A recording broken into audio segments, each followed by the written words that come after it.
உடச்சி போட்டுக்கலாம். நான் ஒரு 10 பாக்கெட் வாங்கியிருக்கேன். 10 ரூபா பாக்கெட் 10 எடுத்திருக்கேன். இப்போ இதை பவுட்ரு பண்ணிக்கலாம். ஓரியோ பிஸ்கெட்டையும் நல்லா ஃபைன் பவுடராக அரைச்சாச்சு. முந்திரியை இந்த மாதிரி கொஞ்சம் பொடியாக ஆக்கி வச்சுக்கணும். ரொம்ப நைஸாகவும் இல்லாமல் ரொம்ப குறவரப்பாக இல்லாமல் இந்த மாதிரி அரைச்சி வச்சுருக்கேன்.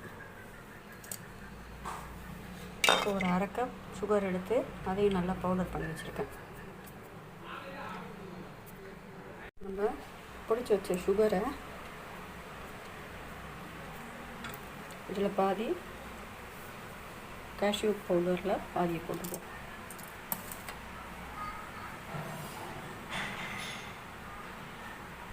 ஓரியோ சுகரையும் நல்லா மிக்ஸ் பண்ணிவிட்டு கொஞ்சம் கொஞ்சமாக பால் சேர்த்து